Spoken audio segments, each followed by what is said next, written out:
Olá pessoal, ainda falando sobre essa questão da hora da morte de Jesus, eu queria trazer um outro argumento, né, que é um argumento da história, da patrística, né?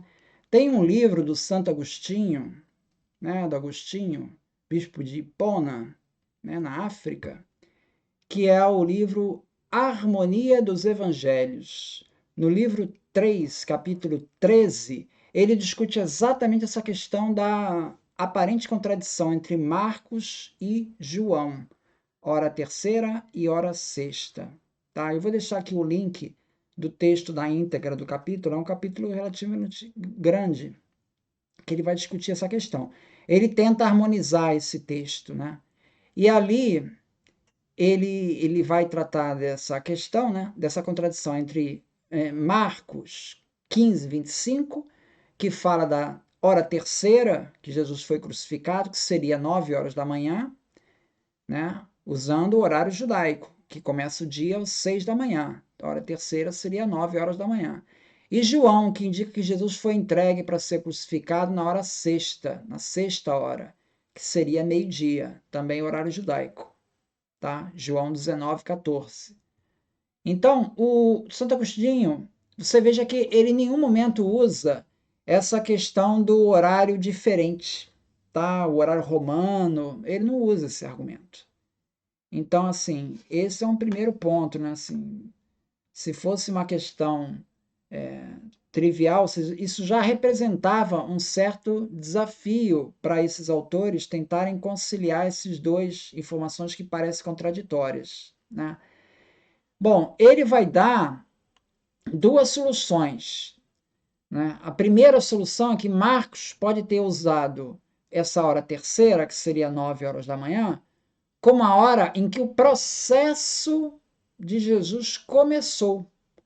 Ou seja, quando Pilatos já havia condenado Jesus, mas não necessariamente quando Jesus foi crucificado. Que esse seria o texto de Marcos. Veja que Marcos, ele fala, Marcos 15, 25.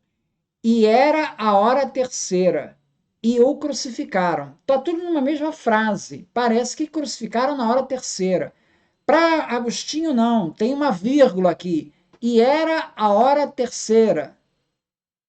E o crucificaram. Depois de algumas horas, o crucificaram. Entende? Tem um intervalo. Essa seria a primeira solução que Agostinho estava falando. Ou seja, ele sugere que a condenação à crucificação poderia ter ocorrido por volta da hora terceira, mas a crucificação propriamente dita foi entre a hora terceira e a hora sexta. Ou seja, ainda levou 3 horas para ser crucificado. Apesar de que está tudo na mesma frase.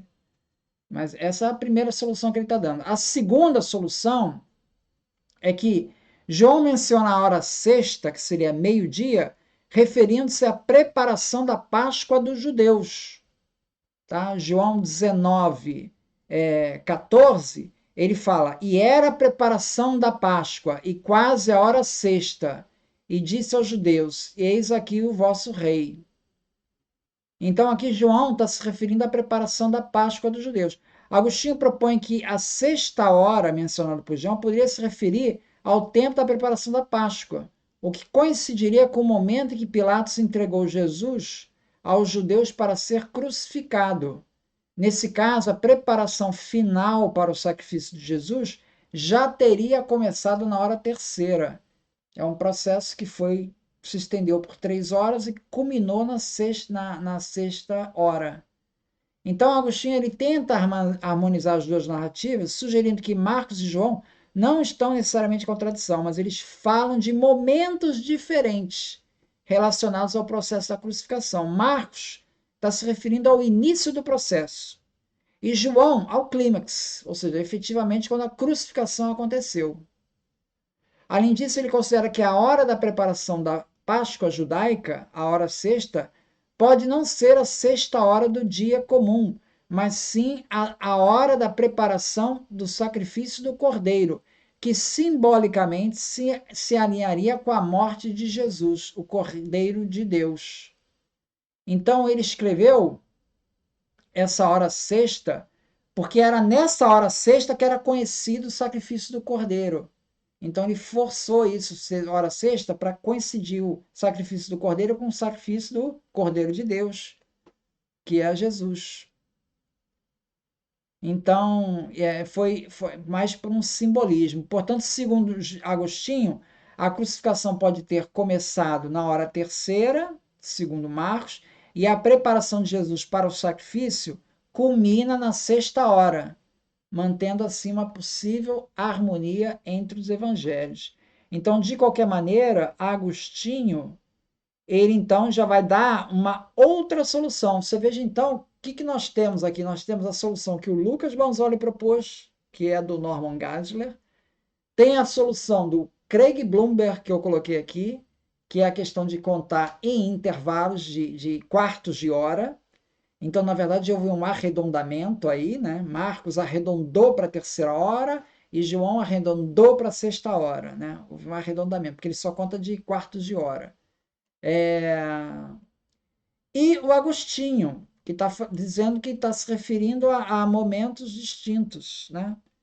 Momentos distintos e que poderiam justificar essa diferença de horas. Então, ou seja, a conclusão que se tira é o seguinte: essa questão é uma questão que já no tempo de Agostinho ela era controversa. Já no tempo de Agostinho já era controversa. E até hoje os teólogos eles têm diferentes interpretações para isso. O Jonathan Matias está adotando a ideia de que existe um erro no texto bíblico. Mas, assim, independente do erro, o texto ser inerrante ou não, tal, João é o último evangelho, né? Isso é certo. João é o último.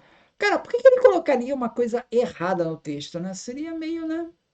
Ele vai botar um troço errado, porque ele já está com os evangelhos sinóticos na mão, né? Ele já está com os evangelhos sinóticos na mão. Aí ele vai escrever um negócio que está flagrantemente errado, ao contraditório, vai colocar, vai plantar um erro no evangelho dele. Então, assim, a ideia de um erro no texto também fica complicado, né? Porque, de alguma maneira, João conciliou aquilo, né? E a ideia de ele estar conciliando com o horário do sacrifício do cordeiro, né? Que seria a hora sexta, né? Essa seria uma possibilidade. Enfim, não é uma questão que seja. É uma questão bastante polêmica, tem várias tentativas de responder essa questão. É isso. Muito obrigado, então.